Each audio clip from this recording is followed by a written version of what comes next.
பரிசுத்த நாமத்திற்கு ஸ்தோத்திரம். சங்கீதம் 146 அதிகாரம். அல்லேலூயா, என் ஆத்துமாவே கர்த்தரை துதி. நான் உயிரோடு இருக்கும் மட்டும் என் தேவனை துதிப்பேன். நான் உள்ளளவும் என் கர்த்தரை கீர்த்தனம் பண்ணுவேன். பிரபுக்களை ரட்சிக்க திராணியில்லாத மனுபுத்திரரை சம்பாதித்தவர். அவருடைய ஆவியை குறித்து அவன் தன் மட்டும் திரும்புவான். அவள் நாட்டிலே அவன் யோசனை அழிந்து போம். யாக்கோபின் தேவனை தன் துணையாக கொண்டிருந்து தன் தேவனாய் கர்த்தர் மேல் நம்பிக்கை வைக்கிறவன் பாக்கியவான்.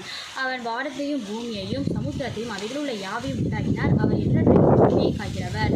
அவர் ஒடுக்கப்பட்டவர்களுக்கு நியாயம் செய்கிறார். பசியாய் இருக்கிறவர்களுக்கு ஆகாரம் கொடுக்கிறார். கண்ணுண்டவர்களை கர்த்தர் விடுதலைக்கிறார். குருடர் கண்களை கர்த்தர் திறக்கிறார். மனங்கடிக்கப்பட்டவர்களை கர்த்தர் தூக்கி விடுகிறார். நீதிமான்களை கர்த்தர் சிநேகிக்கிறார். பரதேசிகளை கர்த்தர் காப்பாற்றுகிறார். அவர் திக்கற்றவர்களையும் உதவிகளையும் ஆதரிக்கிறார்.